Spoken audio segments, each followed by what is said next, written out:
بسم اللہ الرحمن الرحیم۔ السلام علیکم ورحمۃ اللہ وبرکاتہ۔ محترم ناظرین، قرآن شفا ہے اور رحمت ہے ایمان والوں کے لیے۔ وَنُنَزِّلُ مِنَ الْقُرْآنِ مَا هُوَ شِفَاءٌ وَرَحْمَةٌ لِّلْمُؤْمِنِينَ۔ اللہ رب العالمین فرماتے ہیں کہ ہم جو قرآن اتارتے ہیں یہ شفا بھی ہے اور رحمت بھی ہے ایمان والوں کے لیے۔ اب ایک آدمی غیر مسلم ہے، ایمان والا نہیں ہے، بے ایمان ہے، اب وہ بیمار ہو گیا ہے، اس کا کوئی مسئلہ پھنس گیا ہے، کوئی اس کو پریشانی آ گئی ہے، اب وہ بیچارہ کیا کرے؟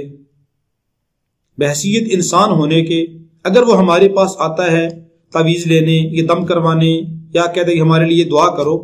اب ہمیں کیا حکم ہے؟ ہمارے جزائے خیر دے اللہ رب العالمین ہمارے اکابرین کو کہ ہمارے اکابرین نے ایسی ایسی دعائیں اور ایسے ایسے تعویذ وہ عنایت فرمائے ہیں کہ ان کے لیے دعا کرو، اللہ رب العالمین ان کو ہدایت عطا فرما دے، ان کو سلامتی اور ایمان عطا فرما دے، تاکہ وہ سلامتی میں آ جائیں، ایمان میں آ جائیں، اللہ رب العالمین ان کی مشکل کو حل کر دے گا۔ تو اگر کوئی آدمی ایسا آپ کے پاس آ جائے، کوئی آدمی ایسا ہے کہ جو ایمان والا نہیں ہے، یہودی ہے، عیسائی ہے، شیعہ ہے، مرزائی ہے، کوئی بھی غیر مسلم ہے، اگر وہ آپ کے پاس آ جائے کہ میں بیمار ہوں، آپ مسلمان ہیں، بعض اوقات ایسے ہوتا ہے، الحمدللہ کئی علاقوں میں جاتے ہیں تو کئی علاقوں کے اندر غیر مسلم بھی ہمارے پاس آ جاتے ہیں، یہاں بھی ہمارے پاس کئی دفعہ بہت سارے غیر مسلم ہمارے علاقوں میں ہوتے ہیں، شیعہ مرزائی، تو آ جاتے ہیں تعویذ لینے کے لیے، ہمارا یہ مسئلہ ہے، یہ پریشانی ہے، یہ بیماری ہے۔ اب ان کو تعویذ کیا دیا جائے؟ اب ان کو تعویذ حضرت تھانوی رحمہ اللہ نے بھی لکھا ہے اور بھی کئی عامرین نے لکھا ہے کہ ان کو یہ لکھ دو الفاظ الاسلام حق والکفر باطل، کیونکہ قرآنی آیت کا تعویذ لکھنا، ویسے تو ہم قرآنی آیات کا تعویذ لکھتے ہیں، قرآنی آیات سے یا آیات کی اعداد لکھتے ہیں، لیکن چونکہ قرآن شفا ہے اور رحمت ہے ایمان والوں کے لیے اور وہ ایمان والے نہیں ہیں لیکن شفا ان کی ضرورت ہے، تو اب ان کو شفا کیسے ملے گی؟ کیسے ایسا تعویذ ان کو دیا جائے کہ وہ ایسا عمل ان کو بتایا جائے پڑھنے کے لیے کہ وہ کفر سے توبہ کر لیں، ایمان میں آ جائیں اور ان کو شفا بھی مل جائے، دونوں کام ہو جائیں۔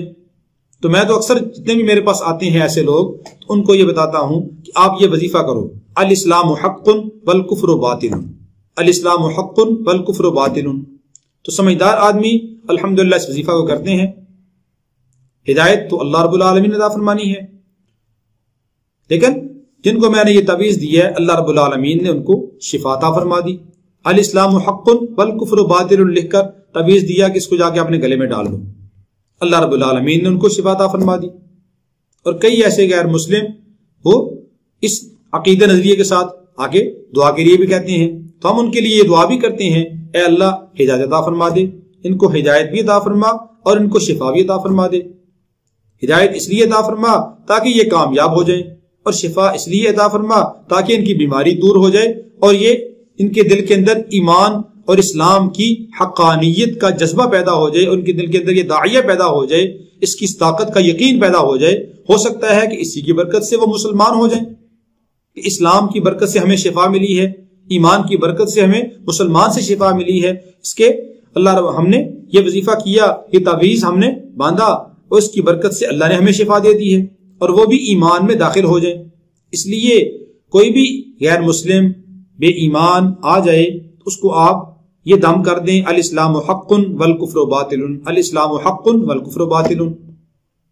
کیونکہ غیر مسلم کو قرآنی آیات کا تعویذ لکھ کے دینا یہ ادب کے خلاف ہے، بے ادبی ہے قرآن کی، کیونکہ قرآن کا حکم ہے لا یمسہ الا المطہرون، قرآن کو صرف نہ چھوئیں مگر صرف پاک لوگ ہی، اور قرآن شفا ہے ایمان والوں کے لیے۔